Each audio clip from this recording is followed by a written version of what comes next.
Today in this video, we're talking about what happens to your hard-earned investments when you are no longer around when you pass away. Hi, my name is Yolanda. I'm a wealth advisor. It is my goal on this platform to give you easy, actionable tips, content, and strategies that you can use to manage money well, to live abundantly, and build generational wealth. So, passing on is certainly not a fun thing to think about. But as somebody who's financially savvy, and I know you're financially savvy because you're watching this video, you got to think about what happens to your investments should you pass away, particularly if you have dependents, people depending on you in terms of income and providing for them.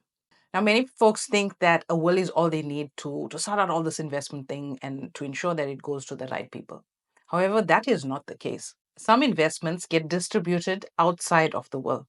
And it's important for you to know which ones those are because you'll have to plan accordingly for your dependents. If you have assets like life insurance, endowments, retirement annuities, the beneficiaries that you've mentioned in those products will get the payouts, not necessarily the ones that you've mentioned in your will. So let's talk about some examples. Living annuities. This is a post-retirement product. So if you're somebody who's a little bit older or you have a parent or a close family member that has a living annuity, you would want to know this. If you have a living annuity, you can nominate a beneficiary. That means when you pass away, they would have two options when it comes to this living annuity. They can either take the full value of that annuity as a payout, a lump sum payout, pay the taxes and take that money. Painful thing to do to pay those taxes, by the way. Or they can continue receiving those annuity payments just as you have. Now, remember, there's tax consequences for each one, both completely different, and you need to understand that. Then there are retirement funds, like your retirement annuity or your pension. In South Africa, when you pass away, Section 37C of the Pension Funds Act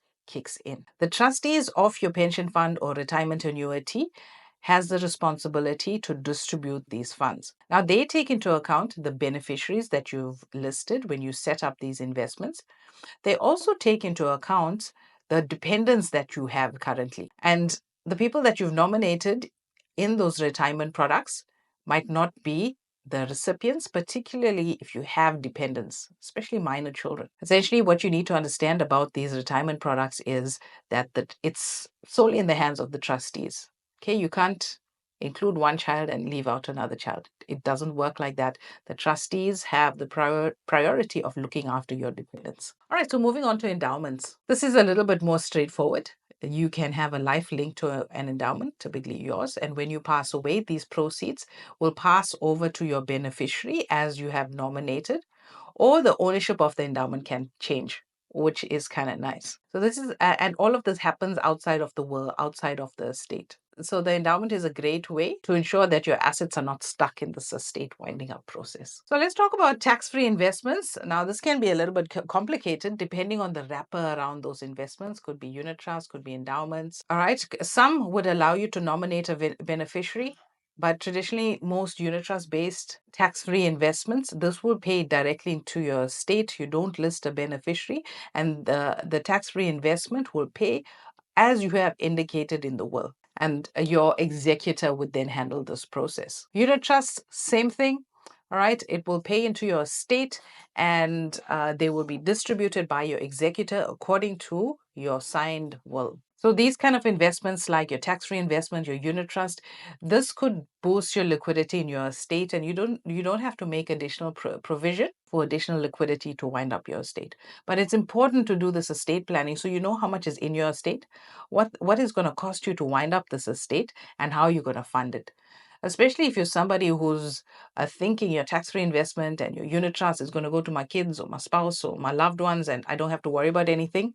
You have to worry. You got to worry about this estate planning process because there are costs involved there. The main takeaway here is that you must know what assets you have and what is the treatment of that asset upon your passing and the tax hit that that asset would take when you pass and the fees involved for each asset as well. Now, estate planning is not a fun thing to think about. It's a painful thing. The numbers sometimes can be very confusing. So it's very important to sit with a fit and proper financial advisor to hold your hand through this planning process and give you the kind of guidance that you need. If you need me to assist you with your estate planning, I'd love to do that. Click the link where you're watching this video and we can chat one-on-one. And a bonus point for you before we go is what happens to your property? Well, if you have a will, Your property will be distributed according to your will. And you got to understand what the costs are involved, right? Because once you transfer property, ownership is changing, the attorneys are involved, the master is involved when you pass away. So you got to make provision for all of those costs. If you don't have a will, it will automatically go to your spouse and your children. Okay, there's a set formula distribution for that.